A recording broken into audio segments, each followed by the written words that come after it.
आज देखो हरियाणा में ना तो धान, बल्कि ये तो धान को कह रहे थे कि सरकार आते ही हम पता नहीं कितनी करेंगे, 3100 करेंगे, कितनी करेंगे, लेकिन उतनी तो करी नहीं। एमएसपी पे भी नहीं बिका धान, ना बाजरा, ना नरमा, कोई फसल पिछले सीजन में एमएसपी पे गई नहीं। खाद कोई भी किसान की जो जीव पूर्ति के जो कोई भी पूरा ये सरकार करती नहीं। ये सरकार, मैं समझता हूँ कि वो जो सवाल का जवाब उनसे सवाल पूछा गया कि किस तरह की फिरौती आ रही है, और वो नाम हुड्डा साहब का ले रहे हैं। सब जानते हैं जब हमारी सरकार थी तो हरियाणा कानून व्यवस्था की अपनी पहचान हरियाणा की थी। हरियाणा के अंदर जो भाजपा सरकार एक किसान आइडेंटिटी कार्ड के नाम से कुछ अलग पॉलिसी लेकर आई, उसे कितना मानते हैं वो किसानों के? देखिए, सबसे पहली बात तो किसान की जो बात है आज के दिन की, वो ये मुआवजा तो दिलवाएं। इस बार इतनी व्यापक जल भराव से नुकसान हुआ किसान को पूरे प्रदेश में। हरियाणा अकेला प्रदेश है उत्तर भारत का जिसको बाढ़ग्रस्त घोषित नहीं किया गया, आपको पता है। पंजाब को किया गया, उत्तराखंड को किया गया, हिमाचल को किया गया, दिल्ली तक को यहाँ तक किया गया, बाहरी दिल्ली के जो गांव पड़ते हैं। और केंद्र सरकार ने 1,500 2,000 हज़ार रुपए की का पैकेज दिया, और प्रदेश सरकारों ने वहाँ पे किसानों को मुआवजा दिलवाने का काम किया। हरियाणा के अंदर अकेला ऐसा एकमात्र प्रदेश जहाँ 5.5 लाख किसानों ने क्षतिपूर्ति पोर्टल पे पंजीकृत होकर ये कहा कि हमारा नुकसान हुआ है, और केवल 50,000 किसानों को मुआवजा मिला, और वो भी जितना मिलना चाहिए था उतना नहीं मिला, पंजाब से आधा मुआवजा। तो ये बड़े दुख की बात है। जब कांग्रेस सरकार थी 2014 तक, पंजाब से दुगना और देश में सबसे ज़्यादा मुआवजा हरियाणा में मिलता था खराबे का, फसल खराबे का अगर जल भराव हो जाए। आज उस पंजाब से आधा मुआवजा मिल रहा है हमारे किसान को। ये हमारी पॉलिसी है। तो आज ये जो सरकार है इसके ये मार्केटिंग ज़्यादा करती है, करती कुछ और है। 24 फसलों की बात करते थे मुख्यमंत्री जी, पंजाब में जाके कह रहे हैं 24 फसल खरीदते हैं हम एमएसपी पर। मगर हरियाणा में पूछो ना आप, हरियाणा में किसी मंडी में जाके कहे मुख्यमंत्री जी 24 फसल एमएसपी पे खरीदते हैं लोग, उनके जो है उनसे सवाल ना पूछे तो। आज देखो हरियाणा में ना तो धान, बल्कि ये तो धान को कह रहे थे कि सरकार आते ही हम पता नहीं कितनी करेंगे, 3100 करेंगे, कितनी करेंगे, लेकिन उतनी तो करी नहीं। एमएसपी पे भी नहीं बिका धान, ना बाजरा, ना नरमा, कोई फसल पिछले सीजन में एमएसपी पे गई नहीं। ये इस सरकार की हकीकत है। किसान का इतना नुकसान हुआ, किसान को मुआवजा मिला नहीं, ये इस सरकार की हकीकत है। खाद कोई भी किसान की जो जीव पूर्ति के जो कोई भी पूरा ये सरकार करती नहीं। ये सरकार ने लाडो लक्ष्मी योजना इतनी शर्तें लगा रही है, इसे क्या मानते हैं वो? कहीं ये वो दोबारा से वही बात आती है कि बीजेपी का, जो मैं बोलता हूँ हमेशा, ये बीजेपी यानी कि बहुत झूठा प्रचार, बहुत झूठी पार्टी, बहुत झूठा प्रचार। कहा था कि सबको लाडो लक्ष्मी योजना हर हरियाणा की महिला को 21 रुपये दिलवाई जाएगी, फिर उन्होंने कंडीशन लगा दी। लगभग 90 लाख 95 लाख जो महिलाओं की हमारी संख्या हरियाणा प्रदेश की, उनमें से मात्र 5 लाख से कुछ ज़्यादा महिलाओं को इसका बेनिफिट अब मिलने का जो है सरकार की मंशा दिखाई दे रही। तो अब बताओ, क्या ऐसी सरकार के बारे में क्या कहा जाए जो वोट लेने के लिए तो सबको बता दे कि सबको देंगे योजना। हर महिला लिखा हुआ है बीजेपी के मैनिफेस्टो पे। हर का क्या मतलब है? हर का मतलब तो सभी का कि हर महिला को दिया जाएगा, लेकिन देने की जब बात आई तो आपने देखा कंडीशन पे कंडीशन। ये भारतीय जनता पार्टी की हकीकत है।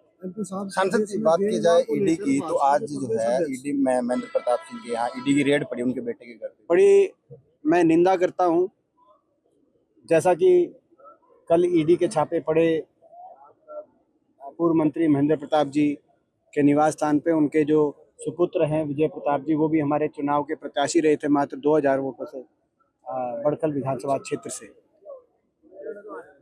लेकिन जिस तरीके से उन्होंने बताया कल ईडी के छापों के बाद कि बिना नोटिस के छापा, तो ये बिना नोटिस के छापा तो देश का कोई कानून इजाजत देता नहीं है।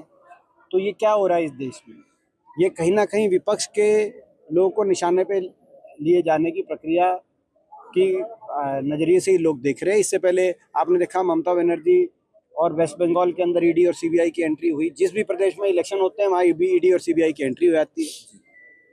एजेंसियों का दुरुपयोग ही नहीं, पूरा दुरुपयोग भाजपा कर रही है, ऐसा दिखाई देता है। जो ये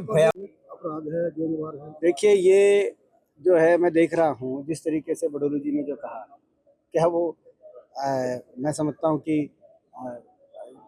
वो जो सवाल का जवाब उनसे सवाल पूछा गया कि किस तरह की फिरौती आ रही है और वो नाम हुड्डा साहब का ले रहे हैं।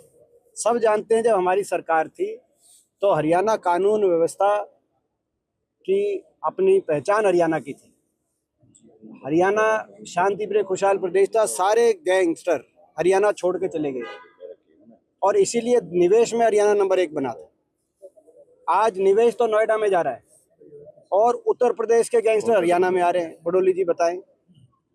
और यही नहीं, बडोली जी ने अपने बयान में ये भी कहा कि भाई हमारे तो जो बच्चों की प्रश्न उनसे पूछा गया कि एचपीएससी में सारे बाहर के बच्चे लग रहे हैं, तो कह रहा है मेरिट पे क्योंकि सारे भारत देश के बच्चे इसलिए लगेंगे। क्या किसी और प्रदेश के कोई भाजपा के मुख्यमंत्री या उनके प्रदेश अध्यक्ष या कोई नेता ये जवाब देंगे?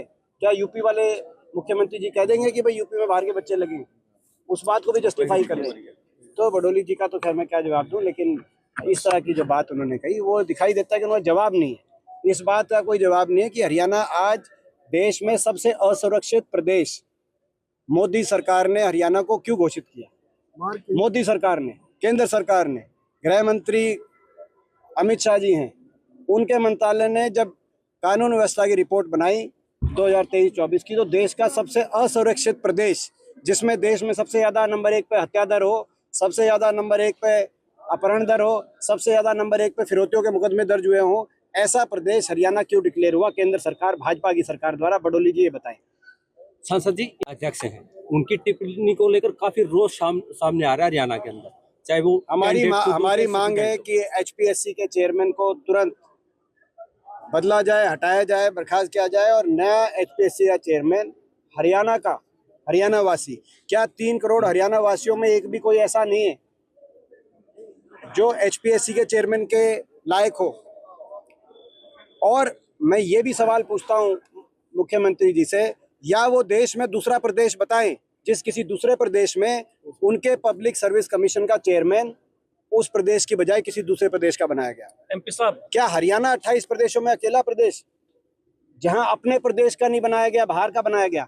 और जब से बनाया गया इनको तब से किसी लिस्ट में 80%, किसी लिस्ट में 90%, किसी लिस्ट में 70% बच्चे बाहर के सेलेक्ट हो रहे हो?